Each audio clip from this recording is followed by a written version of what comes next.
Jailin Sui 5th birthday celebration. So, ito yung celebration namin ng kanyang kaarawan. At nagsilbing family day na nga rin to sa amin. So, dahil nga birthday niya is hindi tayo tumanggap ng pa-order. So, ito yung ganap namin. Dahil simple lang yung gusto ng batang to is maganda lang sa school. Syempre, para sa mga new classmate and friends niya. And then, gusto daw niya maglaro sa playground. Actually, medyo matagal-tagal na rin siyang hindi nakakalaro dito. Dahil nga sobrang busy namin itong mga nagdaan na araw.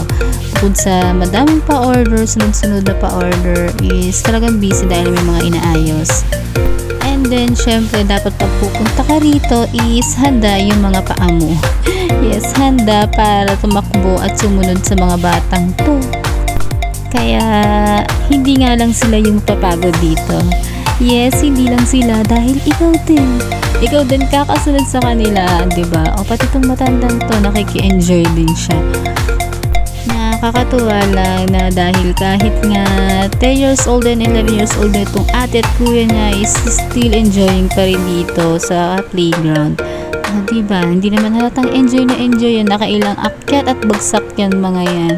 So, lahat ng ginagawa nila dyan, lahat ng tinatry nila is tinatry ko din. While video taking yan, diba?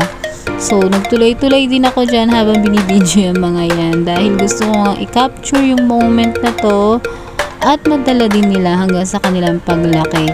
Yes, dahil dito, pag in-upload ko to is pwede nilang i-visit yan, mag-view anytime kahit na matanda na sila, diba?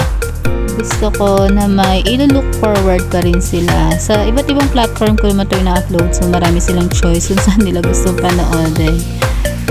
Dito is nakakapagkalat sila. Nakakatakbo ng hanggang kailan nila gusto. Unlike syempre sa bahay, diba? Limited lang space natin kaya hindi sila makapagtakbuhan ng bonggang-bongga doon.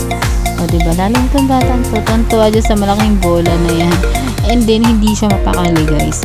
Hindi niya alam kung ano yung uunahin niya sa dami ng mga laruan na nakikita niya.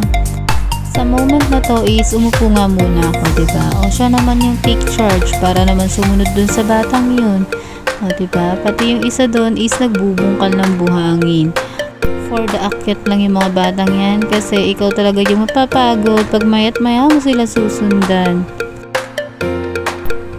At dahil nga medyo nawawala na sa paningin namin yung mga batang yan is kailangan sundan na rin talaga. Yan na, diba? For the tumbling sila. Napakasarap lang tignan na nagbabanding sila habang bata pa, diba? Dahil paglaki ng mga to guys, for sure may kanya-kanyang lakad na yan. At syempre, hindi na nilang gustuhin kasama tayo. Kaya please lang, sa mga magulang na katulad ko, i-enjoy ninyo yung mga anak ninyo habang sila ay maliit pa.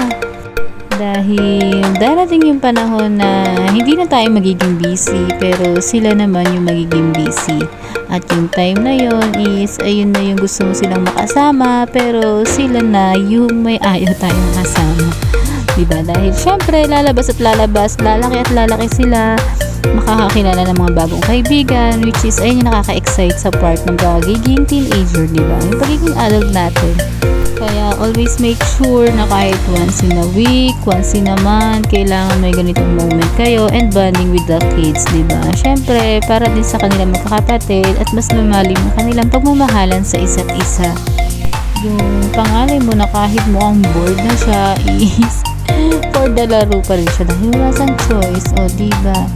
3 hours silang maglalaro dito dahil 3 hours yung in-avail namin. Pero dahil nga for the pagod and for the gutom na yung mga batang yan, actually, mga magto 2 hours lang siguro is lumabas na kami. So, talagang hinayaan lang namin silang maglaro-laro. Kung anong gusto lang nilang gawin is bahala sila. Magdumi sila, magpawis sila, which is okay lang dahil parati naman kami may baon ng mga extra shirt ng mga yan. So, dito sa mga foam na yan is nakakainis pala maglaro dun dahil natatanggal yung medyas.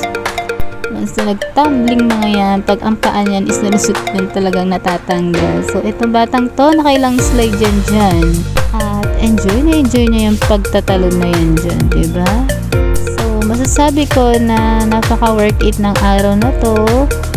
para sa kanya at para sa amin din syempre. So nabigyan na namin yung kanyang mga wish, napasaya na namin siya, and syempre pag masaya sila, mas triple yung saya namin. I love you mga anak, parati man kami busy, we make sure na gagawa kami ng paraan para syempre na-celebrate itong importanteng araw ninyo. Happy 5th birthday, Jailin Sui! We love you always!